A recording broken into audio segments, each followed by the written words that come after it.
অনেকে কিন্তু বলেন শহীদ প্রেসিডেন্ট যারা উন্নয়নের রাজনীতির কথা বলতেন, উন্নয়নের রাজনীতির কথা হয়তো তিনি বলতেন, কিন্তু তার যে টার্মিনোলজি ছিল সেটা হচ্ছে উৎপাদনের রাজনীতি।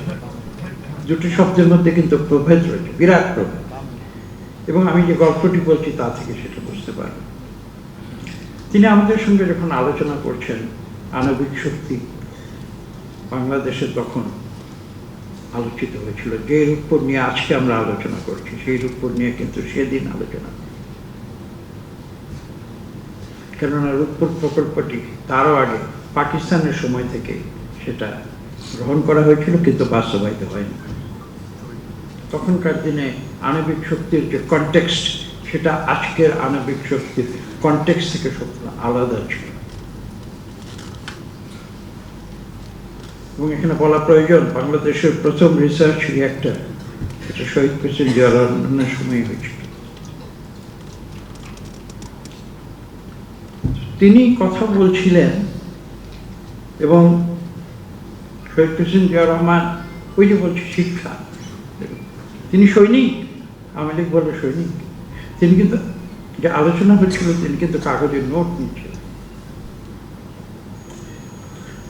এবং নোট নিচ্ছিলেন সাদা কাগজে। তার হাতে ছিল একটি বিলাতে বলে বাইরো, আমরা বলি বল পয়েন্ট, বল পয়েন্ট দিয়ে তিনি নোট নিচ্ছিলেন এবং আমাদের এনার্জি পলিসি সম্বন্ধে আলোচনা করছিলেন। হঠাৎ এক পর্যায়ে তিনি থেমে গেলেন, থেমে গিয়ে বললেন যে আমি 1 সেকেন্ডের জন্য একটু ডাইগ্রেস করব। তিনি বললেন যে তিনি আলোচ্য বিষয় থেকে 1 সেকেন্ডের জন্য একটু অন্য জায়গায় যাবেন এবং অবাক কাণ্ড, তিনি হঠাৎ হাতের সেই বল পয়েন্ট কলমটি তিনি উঁচু করে তুলে ধরে যে আপনারা তো এখানে অত্যন্ত গুরুত্বপূর্ণ বিষয় নিয়ে আলোচনা করতে এসেছেন, আমি আপনাদের আমন্ত্রণ জানিয়েছি। ওই যে বললাম উৎপাদনের রাজনীতি জয়। তিনি বলেন যে দেখুন আমি যে নোট নিচ্ছি একটা বল পয়েন্ট কলম দিয়ে আমরা একটা নোট নিচ্ছি, এই কলমটা কোথায় তৈরি হয়েছে? আমাকে তো এই কলমটিও বিদেশ থেকে আমদানি করে আনতে হয়েছে। বাংলাদেশের মানুষ, আপনারা এত বড় বড় বিজ্ঞানী, একটা সামান্য কলমকে আপনারা উৎপাদন করতে পারেন না। গল্পটি কেন বলছি?